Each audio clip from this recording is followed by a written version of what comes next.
yang bermaksud sungguh mengagungkan urusan seorang mukmin. Semua urusannya adalah kebaikan seluruhnya. Ia tidak dimiliki sesiapa kecuali bagi mukmin. Apabila dia menerima kegembiraan, dia bersyukur, itu terbaik baginya. Apabila dia ditimpa malapetaka, dia bersabar, itu terbaik baginya. Hadis riwayat Muslim. Harus dipahami, semua perkara yang berlaku adalah dengan izin Allah Subhanahu wa ta'ala. Hakikatnya segala apa yang berlaku kepada seseorang, sama ada yang manis atau pahit, adalah terbaik bagi dirinya di sisi Allah Subhanahu wa ta'ala. Sebab itu, terimalah dengan hati yang tenang.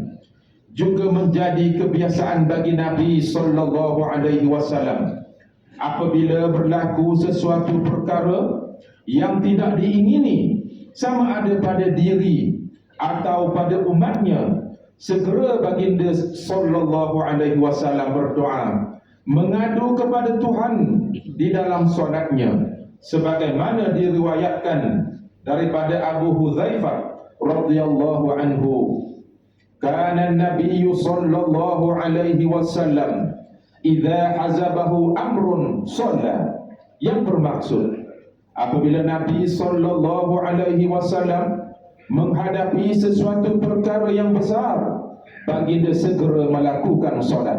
Riwayat Imam Abu Dawud.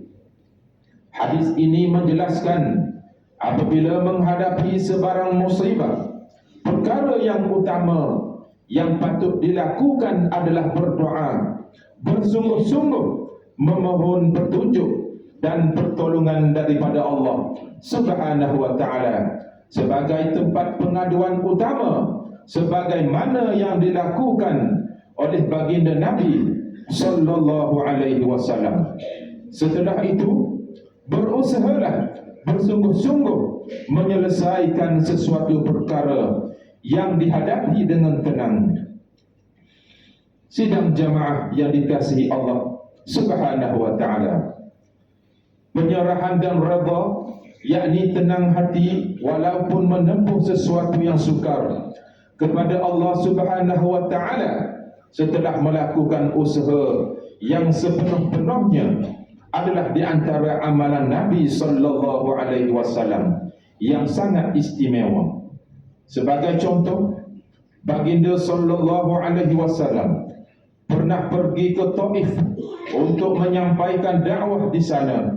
Setelah beberapa hari berdakwah, masyarakat Taif menolak dakwah baginda Nabi secara terang-terangan. Mereka menghalau Nabi sallallahu alaihi wasallam sambil melontar batu-batu sehingga berdarah tumit baginda Nabi sallallahu alaihi wasallam. Setelah itu baginda Nabi berdoa, mengadu kepada Allah Subhanahu wa ta'ala yang bermaksud, ya Allah, sesungguhnya aku mengadu kepadamu lemah kekuatan dan helah serta hinanya daku pada pandangan manusia. Wahai Allah yang amat mengasihani, Engkaulah Tuhan bagi orang-orang yang lemah. Namun begitu, jika Engkau tidak murkakan daku, aku tidak peduli apapun yang berlaku kepadaku. Dalam kisah ini, baginda sallallahu alaihi wasallam sentiasa mengadu kepada Allah apa yang berlaku. Di sebalik derita dan sengsara, redha Allah adalah yang lebih utama dalam perjuangan baginda sallallahu alaihi wasallam.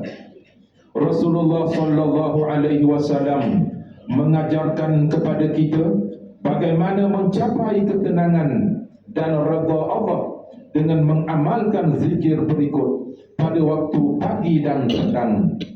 Raditu billahi rabba wa bil islami dina wa bi Muhammadin nabiyya, yang bermaksud, aku meredai kamu ya Allah sebenar-benar Tuhan, aku meredai agama Islam sebenar-benar agama, dan aku meredai Nabi Muhammad sallallahu alaihi wasallam sebenar-benar Nabi. A'udzu billahi minasyaitonir rajim. Ahasiban nasu an yutraku an yaqulu amanna wa hum la yuftanun. Walaqad fatanna alladhina min qablihim falaya'lamanna Allahu alladhina sadaqu walaya'lamanna al-kadhibin. Yang bermaksud, patutkah manusia menyangka bahawa mereka akan dibiarkan dengan hanya berkata kami beriman, sedang mereka tidak diuji dengan sesuatu cubaan. Dan demi sesungguhnya kami telah menguji orang yang terdahulu daripada mereka.